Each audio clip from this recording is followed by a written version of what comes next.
So I think it's time to go straight into our interview with Nick Cross. This is definitely a good one. It's kind of long, so we actually do not have an episode of Breadcrumbs after this today. It's just going to be Nick Cross. We're a 2-segment podcast this episode. It's happening. So, and be sure to stay in through the end of the interview because we'll be talking about our next episode. Michael, can you hear that? Can I hear what, Danny? The music.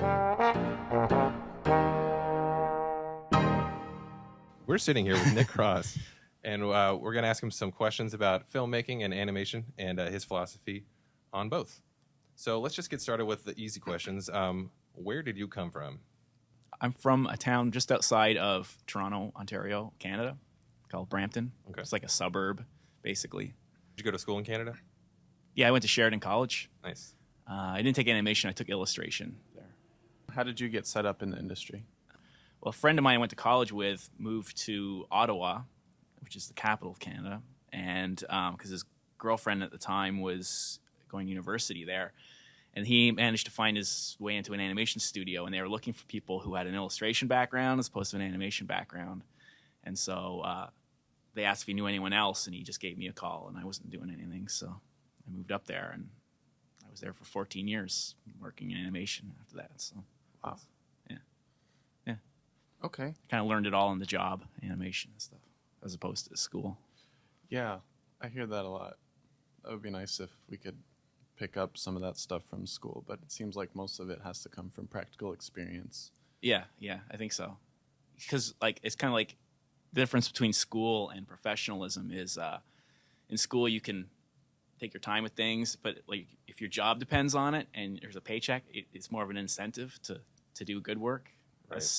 That's what it's kind of, it seems like anyway. Have you always intended to do your own film? No, I mean, when I got into animation, I just was kind of drawing background layouts mostly.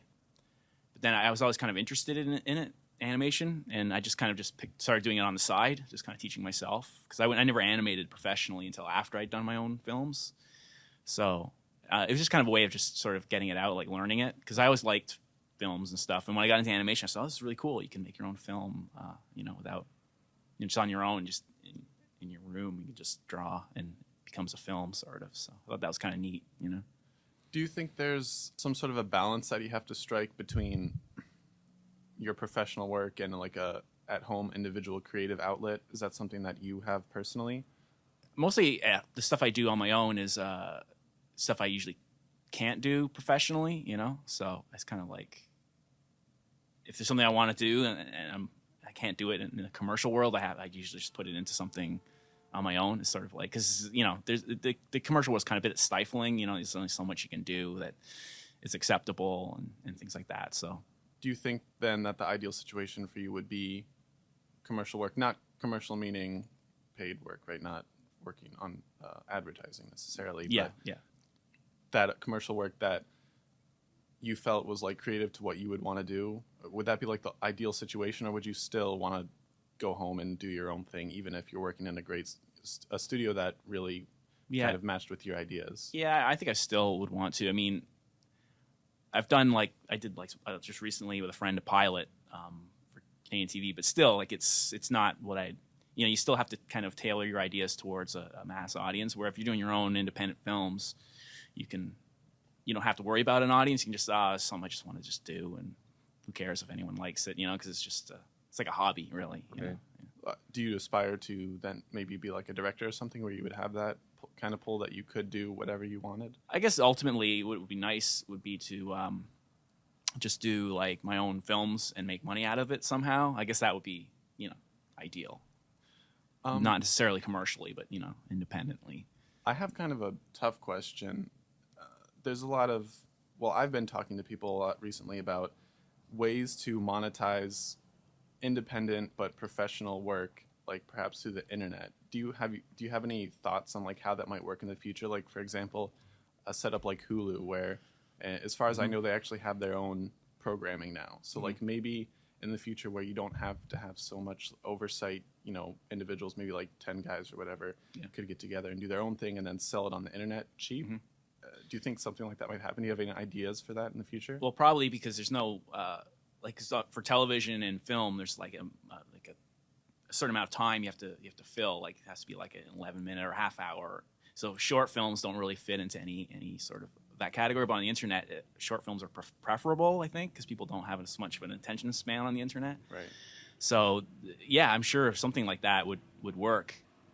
The trick is a lot of those companies are owned by major corporations, and still it's almost the same problem is you know, like an independent filmmaker just on their own has a hard time breaking into, you know, like how do you get your work on Hulu and get people seeing it? You know, a lot of these things that you see, they tend to be backed by corporations still. So I don't know, it's tricky. There's a lot of, I've just discovered that there's a lot of microfinancing sites like Indiegogo and things where you can put your film up there, your idea, and get people to donate money. Oh, okay. So they pay up front for your film, and it sort of helps to finance it on the front end, and then you know you give them perks. You know, you get like a DVD or production artwork out of it. You know, you just give them like depending on how much they want to donate. You know, you can give them a piece of that. That's a good idea. So I'm doing that with my new film, but you know, just trying it out. But I'm not really sure. I mean, if I knew how to make money doing this stuff, I would be doing it. So Yeah, I had a question about that. Where you find the time and money to do this? You're taking donations and. But yeah, I mean, I just kind of do it on my own, like spare time. Just after work. Yeah. Yeah. Well, here's my question, because you talked about deadlines earlier, and this is my problem. But how do you know when a shot or film is done? Because you could really just work on it forever. Are you setting deadlines? Yeah, you have to sort of be willing to accept imperfection. You know, like you know, if you keep going back and refixing stuff, you'll never make progress. So you kind of, if you kind of are happy with it, you know, at a certain point, that's when it's done. You know, I guess that's kind of the trick, is knowing when things are finished. Because yeah, with animation, you can tweak it until it's you know overdone, or you can work on a 2-second scene for a year or whatever, and it's kind of pointless. You know. I'm working on something right now, and I can noodle it until I die. And Yeah. It's like any art, like painting or anything, music. You could probably fuss with something forever, but you know, there's a point where you got to let it go, and you know, accept that you're not going to like it, but you know, you sort of say, oh, just on the next one, I'll do a better job. You know, learn from your mistakes, but leave the mistakes in. You know, right. That's kind of what I have to do usually, just to make progress. You know. What is your least favorite part about making the film? Like, what do you have to get through in order just to get it over with? Usually it's the stuff that I'm working on at the present time. Like I'm like, oh, I can't wait to get on to the next step. And then once you're on the next step, you're like, I can't wait to get on to the next step. That's what usually happens. Like when I'm writing the story, it's like, I just want to get the story done so I can start drawing it, like laying it out. And then once you're laying it out, you're like, I just want to start animating it now, you know? That's something that I want to ask more about. You do the films, your personal films, entirely by yourself, right? So how does your process work? Do you write a storyboard? Like what kind of steps do you go through? Just the usual, like you come up with the idea. This is like just basically like an assembly line, except you're the only person on the assembly line.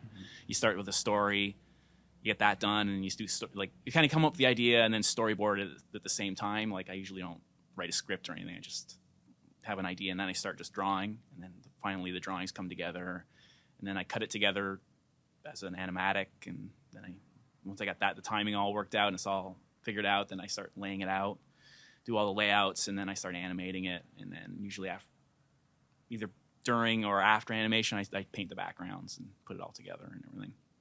So it's sort of following steps. And you're working on it Cintiq now, right? Yep. Paperless? How was that transition? A lot better. It's faster. Yeah. How long did it take you to do? Can you like compare? You have 2 major independent things that you put out now, right? Yeah, I have some, like I started working on independents back in 98, 99. So I got about 10 or 11 done. I mean, a lot of them aren't online, like the older stuff, because I don't have digital files of them. I have to get them transferred. Oh, okay.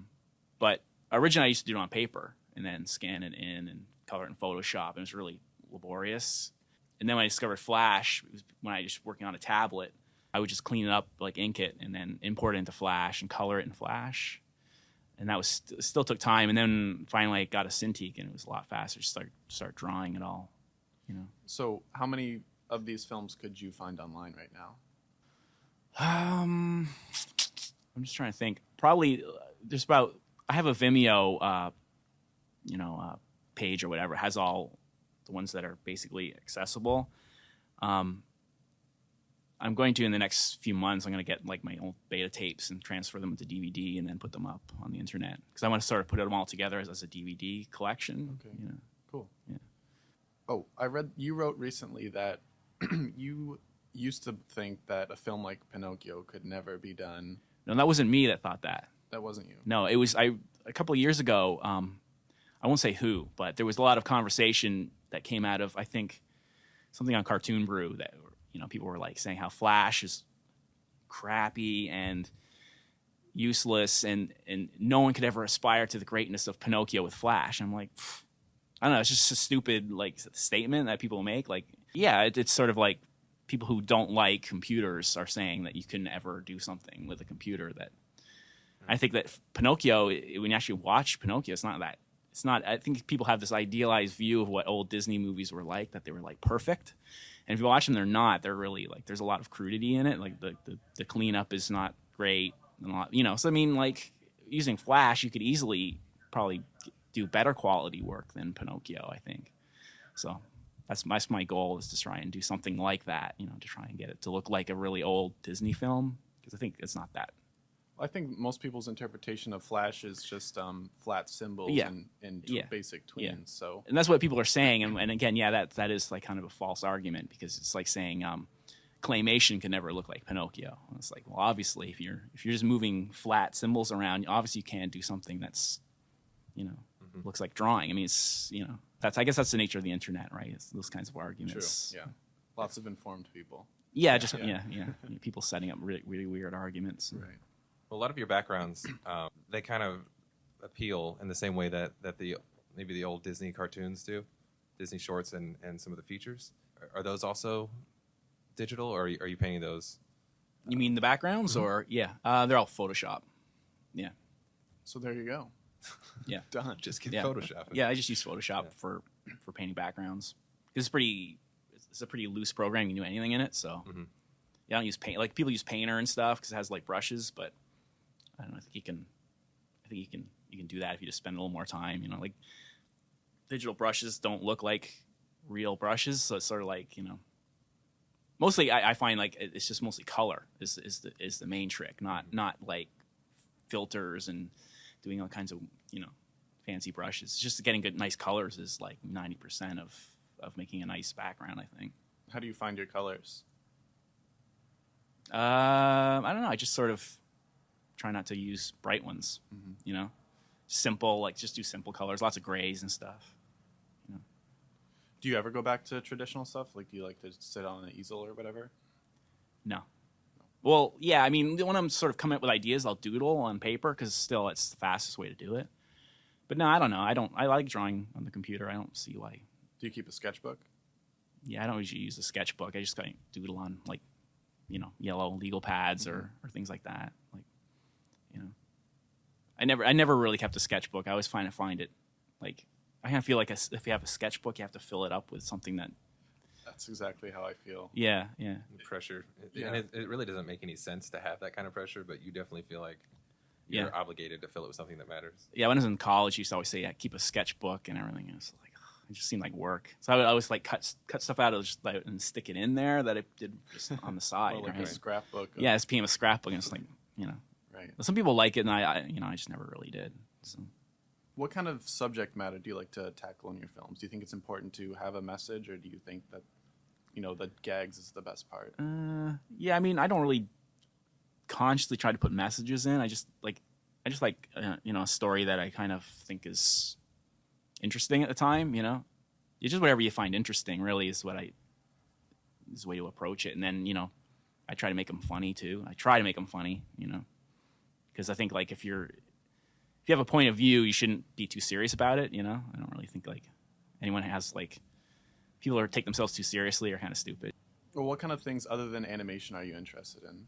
Like let me say this, as a filmmaker, do you feel like it's important to have other interests that you can pull into animation? Yeah, because I mean, animation itself, like the animation that exists, a lot of it isn't very inspiring, like, you know, because most of it's done by either Hollywood or big corporations that sort of, everything's the same. Like it's not really Focus group stuff. Yeah, and people that work as animators, they tend to not want it. You see a lot of the same animations get recycled, the same sort of movements and timings, because people are looking at old animation and they're just recycling it. Oh, I like how they did that head bob or whatever, and it's like, yeah, it's good to look at. I mean, I like really old cartoons, like really old, where they kind of made mistakes all the time. That's what I find more inspiring. Like stuff from the 30s where they couldn't even figure out how to do lip sync yet. That I find more interesting than like the really polished stuff because it's experimental kind of. Yeah. And then everything else is inspiring too, like art and life and things, nature. Do you have any other major hobbies? Not really. No. Yeah, I like playing with our dogs, and doing films is like my main hobby. That's what I like doing. Yeah, I like cooking. That's not even like a hobby. It's more like a necessity way of staying alive. Yeah, the usual. The usual type of thing. But yeah, I just got married, and my wife had 2 dogs, and now I have 2 dogs, and that's real fun to like. Hi. Yeah, she's here. Marlo Meekins, everybody, my wife. But yeah, that's my new hobby, is playing with dogs. It seems like personal filmmaking is like a growing trend among professional animators, and why do you think that is? Because it's easy now, I think. Because with computers, anyone can do it. It used to be, like 20 years ago, you would have to have like a camera and like do everything on cells, and it's just really expensive and then really time consuming. I think now it's really easy. That's a good impetus to do it, And also with the internet, it makes people be able to see them too, right? You can just put them on YouTube or Vimeo or whatever, and people will watch them. So that's a good motivation too, because it used to be also like the only way you get people to see stuff is like film festivals, which hardly anyone goes to. So it's good, It's a good thing that more people are doing it. How has working on independent films allowed you to progress? What kind of stuff have you learned over time? Well, I think that if I'd never done it, I would probably never have become an animator. I think because that was how I got into started doing animation, like actual animation, just on my own things. So I think it's allowed me to progress a lot because I taught myself a lot of techniques that I wouldn't have learned probably professionally. What kind of stuff are you proud of? Like, do you have a favorite something or other that you did? I kind of like there's things I like about all the things I've done, but usually when you look back at stuff, you just kind of see the mistakes you made, and it's like, So usually I'm most happy with what I'm working on at the present time, Or else, I think if you were really happy with one thing, that would be it. You'd be done. You wouldn't want to keep going. I've done it. Perfect. Right. Do you have practical advice for people who maybe want to do their own stuff? Practical advice be just do it, not get discouraged. I think the main thing is people get discouraged because it's, animation's a lot of work. So you kind of find like halfway through you get sick of, you're like, oh my God, I'm never going to get this thing done or whatever. And then I think you just got to keep doing it. Do you think people bite off more than they can chew sometimes? It's possible. Yeah, you don't set your sights too high, Like I started out, my stuff was really simple when I first started because I didn't know what I was doing. Mm-hmm. So, and then, they become more and more ambitious each time, just slightly. And then so there's like a progression, I think. Like each one I'm like, oh, I'll try this time and try and push myself a little bit. And having switched to digital, you've been able to like increase how quickly you can get stuff through, like by how much? Well, the one I did before, so I just finished one called Yellow Cake, and before that I did one, Wait for Persephone. And that one I didn't have a Cintiq, and it took me forever. It took me the animation took me 3 or 4 years to do, and because I was doing it with a tablet and drawing it on paper, and then I have to scan it and everything. It took a long, long time.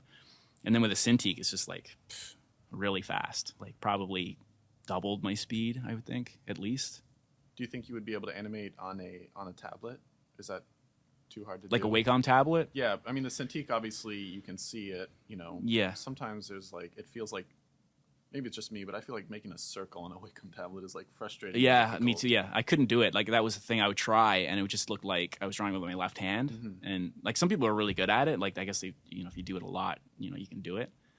I just never I was using a tiny little tablet too, one of those mouse pad size ones, which probably didn't help. But yeah, I just knew like with a Cintiq I would be able to do it because it's like drawing on paper. You know, you see, you know, where you put your pen is where the line goes down, so it's more natural as opposed to. And does the difference in texture make any? No, you Kinda get get used to over it. I mean, everyone. I think that's what a lot of people say. Like, oh, the Cintiq doesn't feel like paper, but I think that's you get over that in in a day or two. You know. I know that I had heard that from somebody at Disney. I think was saying that when they were given the option of whether they wanted to do Princess and the Frog on paper or Cintiq, that they felt like they wanted to do paper, just because it was a difference in texture. Yeah, I think that's also stubbornness too. Mm-hmm. You know, I think if they give someone the option, then they'll probably just keep doing what they've always done. But then you're not pushing yourself, I think, to use new tools. I mean, that's just my opinion. But I think like doing things digitally gives you a lot more flexibility, right? Like, if you draw something on paper and like the head is just a bit too small, you'd have to redraw the whole thing, and then you kind of lost a little bit when you try and redraw it. And whereas digitally, you just you scale it up a bit, and it makes it a lot easier. So why not use like people say, oh, it's a crutch that you're, but I don't know. But why not? Why not? You It's know? there. Yeah. Makes sense. You're animating in Flash. Yep. What does the program not do that you would like to see it do in the future? Yeah, I mean it's not perfect. I don't know. They always like ask animators to give them like tips on how to improve the program. I don't think they actually use them. Like the drawing tools are not the greatest. Like vector is kind of like it's like drawing with marker. Like pencil like has a certain look to it that's nice. Like it's so there's that. Probably there's their reliance too much on vector. Like I guess there's the program Toon Boom, which people are switching over to, which is a bit better, but it's like super expensive too. Yeah. So I think I don't know. I'm not really sure how to improve because I kind of get used to the limitations of the program, just like work around them. Mm-hmm. I'm sure if I started making a list, I could think up stuff. I think like they don't allow you to do like blurs in Flash. Like if you wanted to make something kind of out of focus, it's really hard because everything's like flat. Things like that. But Yeah, I guess you'd have to do that like in Final Cut. yeah, I always take stuff out of the program and play with it a little bit. But I'm used to that kind of thing, so I don't know. Well, where did you get your idea for like, Waif of Persephone, for example? Because that's certainly original. But where did you come up with that? Just reading Greek history or something? Well, the original idea was I wanted to do like a cartoon that was just like a bunch of animals dancing around, like like those old spring cartoons that they did at like Van Buren and things like that, where just characters would just like flowers would dance and frogs would jump around. And I kind of thought, well, like it needs a story. So I thought, well, there's the goddess of spring, like myth. So I started reading that, and it just seemed really weird to me, like the whole concept. So I just kind of started playing with that idea. And I also had an idea that I would like a cartoon, like imagine if you had like a cartoon that started out really happy and ended up really horrible, and then but it had a really gradual transition from happy, so the audience watches it doesn't realize like where it all started to go wrong. It's kind of hard to do that. I want it to be like a totally even progression, but with story you have to make it kind of go up and down. But Yeah, I remember when I first watched that, I was like, where are we going? yeah. It was pretty awesome. Yeah. I kind of like that. I kind of like when things are happy and then everything goes wrong and horrible things start to happen. I like the contrast, I love the way it ends too. I mean, everything now just has this perfect resolution. Like everything's gonna be okay. Yeah, I hate that. Yeah. That's part of the thing you can do when you do your own thing. Is You don't have to have like a shimmer of hope at the end. It's like, if you want the world to end and everyone dies, then you can do it and no one has to live. And Speaking of that one, I want to talk about the storyboard that you put up on your blog about the Ren and Stimpy episode. Oh yeah. Yeah. The Life Sucks one. Yeah, the life sucks. Oh yeah. I would like to know just the process on what the studio's perception of that was and why it didn't really go through. Well, the network. I don't know because I never talked to the network, right? But I guess for people who don't know what it's about, if you could just explain. okay, so it's like Stimpy wakes up in the morning and he's all happy and he goes out and life's wonderful and he's doing all happy things, and then Ren gets up and he's like the opposite. He's like hungover and angry. So he just basically tries to tell Stimpy the facts of life, that life isn't happy. It's horrible. So he shows him like all the he says Stimpy's like, look at this wonderful garden, like how happy it is. And he says, look closer. And he sticks his head into the garden and you see like all these insects like devouring each other, like praying mantises, like killing other little happy bugs and things like that. And that's just, it's kind of the whole show is like that. It's just like, well, what about this? No, it's horrible. And I think the main problem with that was that it just started growing exponentially. Like the ideas kept, so it never really had a completion date. Like I worked on it for 6 months and really it was just nowhere near finished. So I think we just ran out of time and money was the main reason. I don't think the network, it had nothing to do with the network. It had to do with the constraints of the budget and the schedule and things like that.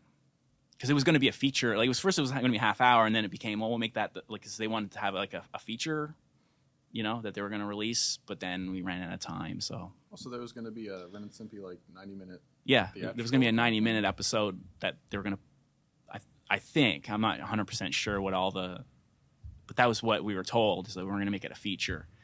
And then, yeah, because we ran out of time, we just said, we'll just make just 3 half hours out of it. And so it never finished. Like we did like, yeah, tons of work on it. But I think John's going to put it all in the book that he's coming out with. Yeah, as much as I'd like to see it done, I really like just the idea that it didn't. It's still this storyboard form, raw and.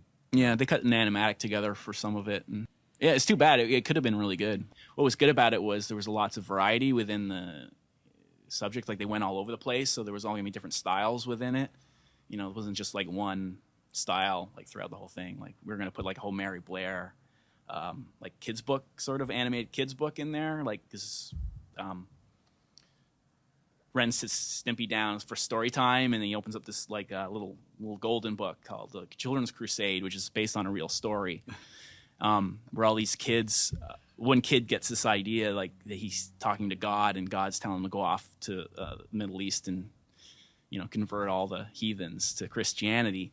So and we illustrated it like a Mary Blair, so they're marching along, and then all these bad things happen to them along the way. So. We see all these Mary Blair kids getting hacked to pieces and stuff like that, which would have been really cool to paint it all like really nicely, like a Mary Blair book and stuff. But we never got a chance to finish it. So yeah, I remember Steve was talking us through that storyline. I was like, "What is happening?" It was really funny when John pitched it. I mean, that was the first thing I worked on Ren and Stimpy's. Like John's like, "I'll get you to work on Life Sucks," and I went over his house and he just did the whole story for me.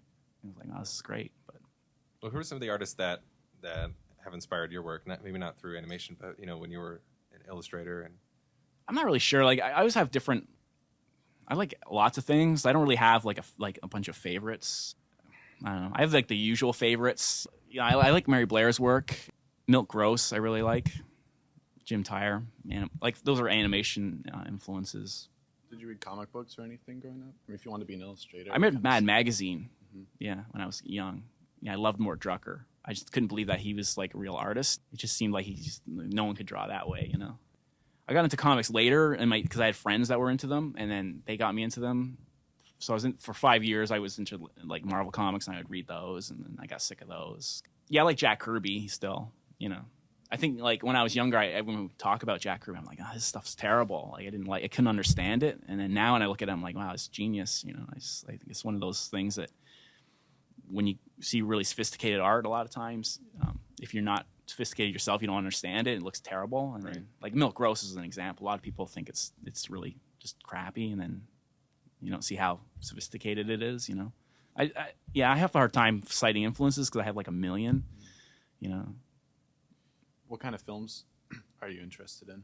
I like old films. I think I like old everything. But old films a lot. Like old 40s film noirs and things like that. I love those. Yeah. I like silent films too, like Chaplin films. Yeah, and your films run like silent films a little bit. Yeah. I think like people don't do silent films anymore, and I don't know. I think it's like because it's easy to do dialogue. Like people just like explain it by having the character say like, "I'm a happy character, and I'm going to go to the store," and it's like easier. It's harder to do it in pantomime and try and explain it. It's like setting up that limitation on myself to try and figure out how to get things across without using words. So. Plus, it's easier. You don't have to pay actors and go into a sound studio and pay for expensive studio time and stuff. Right. That's another reason. Budget. Do you manage to get your films on relatively low budgets? Yeah, I mean, they don't cost anything. 'Cause, I do it all myself. What it costs is like when you finish it and you have to put it on tape and things. But yeah, they don't really cost me anything except for my time, which Is money. is money. But it's you could either, watching TV is time, and people don't mind doing that. Instead of that, I just animate while watching TV. So the film that you're working on now, Pig Farmer, what stage are you at this point? Animation. That one's going really fast. It's not very long. Yeah, I'm just doing the animation now. Just sort of flying through it. But yeah, I think I like animation a lot. It's just fun to do it. Probably near the end, you get kind of sick of it. You're like, oh, because I tend to leave the really complex stuff till the very end. I'm like, oh, I'll do that later. And then so I always leave these scenes that I've overextended myself to the very end. So you're kind of sick of it at that point. But yeah, I like painting the background. I like kind of just seeing things as they get near the finish, because my storyboard work that I do for my own things are really like super loose, like just scrawls. Really, they don't really. And if it's just for you, why? Yeah. Because I'm sort of eager to just move on to the next step. And a lot of times when I do layouts now, I'm like I'll leave them kind of loose, because I'm like, I'll figure it out when I paint it or whatever, when I animate it or whatever. So. Yeah, I don't know. Is there anything that you'd like to bring up? When do you plan on having Pig Farmer done? As soon as possible. As soon as possible. It would be nice to be finished this year. Where are we at? March already? Mm-hmm. Yeah, maybe. Because it's only about 4 minutes, I think, so it shouldn't be too difficult. I mean, my real paying work gets in the way a lot of the time, So I have to put it aside and just concentrate on doing the stuff that pays the bills. So, if I could do it full time, it would, I could do a lot of work really fast. Sure. Well, where could people find your work if they want to see it? On my blog, it's called pyadiletka.blogspot.com. It's PY8. We can put a link up. Yeah, it's like a Russian. Okay, so the meaning of the word is a Russian word for 5-year plan. It was funny at the time because it's sort of an inside joke why that's. But I had a friend that had all these ideas. He had all these I have this 5-year plan to be successful. And then I was reading this Russian history book where that was like Stalin had all these 5-year plans, and he would just destroy the country to sort of modernize it really quickly. And it has a name that was just Pyadiletka is the name of. So that's how that came about. And I kind of regret it because I was trying to say it should just be my name. It would be a lot easier, people remember. I always have to spell it, and then I can remember how it's spelled and stuff. So. Yeah. So anyway, it was a poor choice, but anyway. Yeah, and I have a Vimeo. I have one of my films on Vimeo, but you can just search for my name, Nick Cross. Usually it comes up. Nick Cross Animation. If you do Google that, it'll come up. It's usually how I find stuff. We link to everything on the blog, too. So where I've put it, yeah. No problem. Okay, yeah, that's easy, too. Okay. Cool. Yeah, well, thanks. Thanks for coming out. Thanks for doing this. Yeah, thanks. Thanks for having me. And that concludes our interview with Nick Cross.